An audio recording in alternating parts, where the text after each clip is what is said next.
So good morning, I am Monteson from Crystal College, and I will be discussing or explaining my answers of our CO2 assessment of our subject Seamanship 6. So we were asked to get the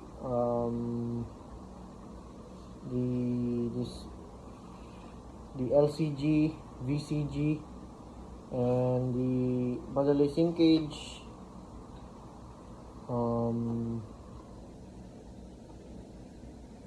change of trim, change of draft or aft draft, and change of forward draft, and more. So this is my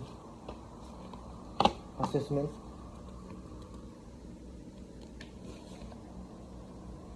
So I will explain it.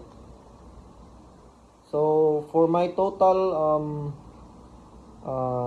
weight or displacement is 44,062, and then my total LCG is negative 2.24. So my total longitudinal moment is negative 98,010.56. Then my total VCG is 8.77. Then the total vertical moment is 385891. So now we will get our LCG, which is, to get the LCG is you need to find the total longitudinal moment and divided by total displacement or weight, which is total longitudinal moment is negative 98,010.56 divided by to the total displacement equals to 44,062, which is the answer is negative 2.22. So that is our LCG. And next is our VCG. We need to find the VCG. And according to find the VCG, we need to divide the total V moment or vertical moment to the total weight or total displacement. So our total vertical moment is 385,891 divided by to the total displacement, which is 44,062, equals our VCG is 8.76 meters. So that is how you find LCG and VCG. So for task number 1, given dimensions of cargo hold number 1. The given length is 18 meters. The given width is 30 meters. And the given depth is 15 meters. So we are asked to find the bodily sinkage. So in order to find the bodily sinkage, we still need to find the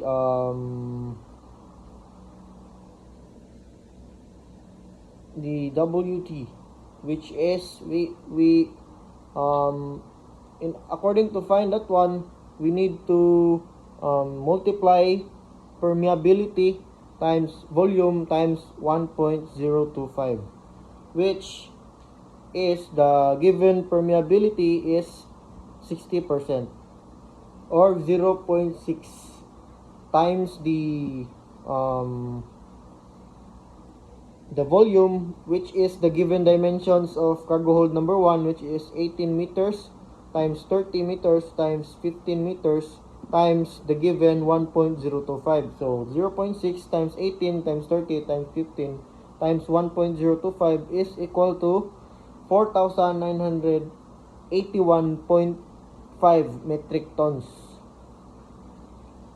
So we already have the answer, which is 4,981 0.5 metric tons.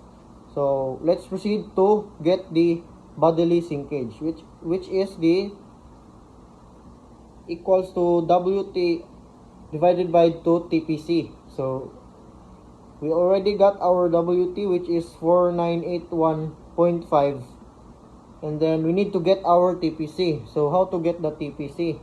So we can get our TPC on the Virgin Malaya hydrostatic table. So it is there. You'll just find it. You can find it there. With our TPC, according to the hydrostatic table, is 47.7. So 4,981.5 divided by 47.7 equals to 104.43 centimeters. So what we need is meters, not centimeters. So in order to get the meters, we need to convert. So in order to convert cm into meters, we need to divide it by 100. So 104.43 centimeters divided by 100 is equal to 1.04 meters. So that is our bodily sinkage, 1.04 meters. So next, we need to find the change of trim. So according to find the change of trim, we need to find the formula of finding the change of trim is trimming moment divided by MTC 1 cm. So how to find the trimming moment? So we need to find the trimming moment first. So it is equal to WT, or weight, times distance from LCF to hold number 1. So that is the formula to find the trimming moment. So we'll find the trimming moment, which is the weight is equal to 4981.5. So we get 63.11. So we have already our trimming moment. So let us solve for our change of trim. So it is equal to trimming moment divided by MTC. So our trimming moment is 63.11 times 4,981.5 divided by 554.2, which we got it in our hydrostatic table. So it is equals to 5.67 meters, or 567.27 cm. So as what I've said earlier, we need to convert centimeters into meters. So we need to divide it by 100. So we got 5.67 meters. That is our change of trim. So next is the change of updraft. We need to find the change of updraft. So distance from up perpendicular to LCF divided by LBP. So that is the formula for finding the updraft. So our distance from up perpendicular to LCF is 86.72, and our LBP, which we got in our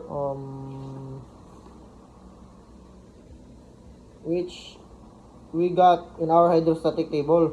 So it is equals to 174 times the change of trim, 5.67, which we got 0.4983908046 times 5.67. So our answer for our change of updraft is 2.83 meters. So we got already our updraft.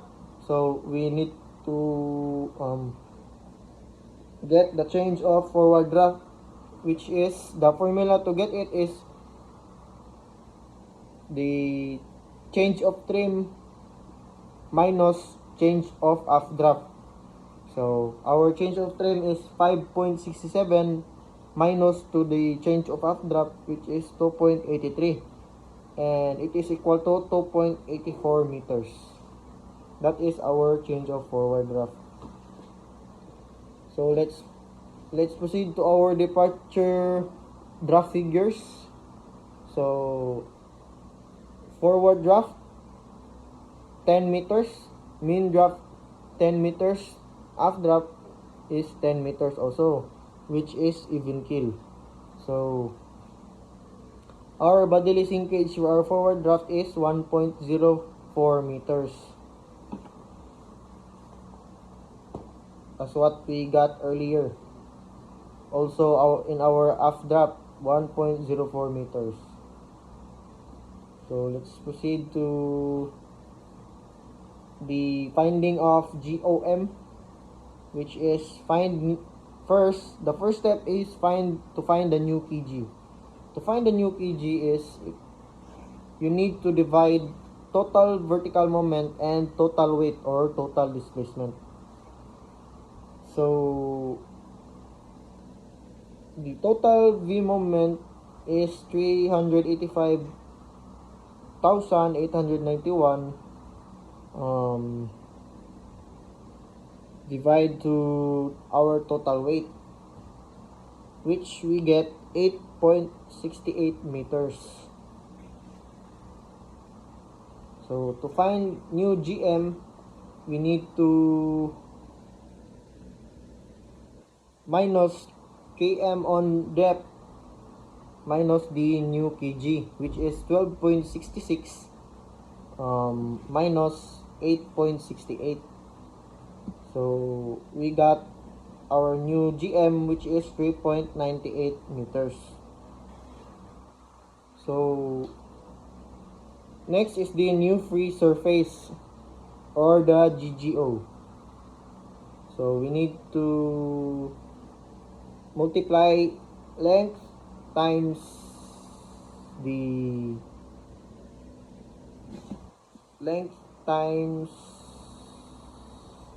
width or the B cube times the density divided by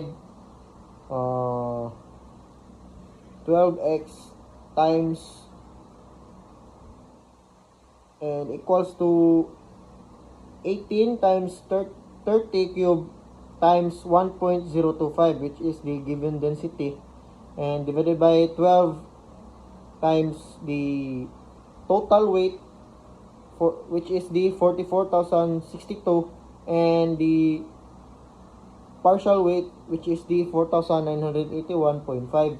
So we got our GGO is 0.8.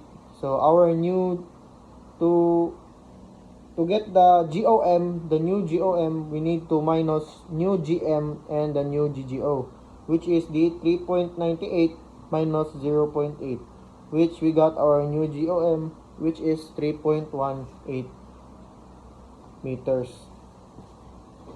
So we'll move on to, so my analysis on task number 1 is the effective GM or initial metacentric height of the ship during the circulation is 3.18 meters, in which I conclude that it is within the required standard height of 0.15 meters. I conclude that the ship's stability is good and stable until the next port of destination. So task number 2. Possible countermeasures to be taken is to inform the crews and necessary organization if necessary. Stand by and reduce ship speed. Close all watertight and weathertight appliances. Check damage, calculate the flooding rate, pump out water in the hold, and take the required actions regarding to the potential recovery condition based on the advice of necessary organization. So for my task number 3, the last task, is based on the calculated actual depth of the vessel with the given or the givens according to the calculated draft forward 13.88 meters of the vessel has an excessive trim of 5.67 meters by the head. It is clear that a portion of the bow is partially submerged if it has passed the one compartment standard damage stability compliance. So that is my task 1, 2, and 3. Thank you.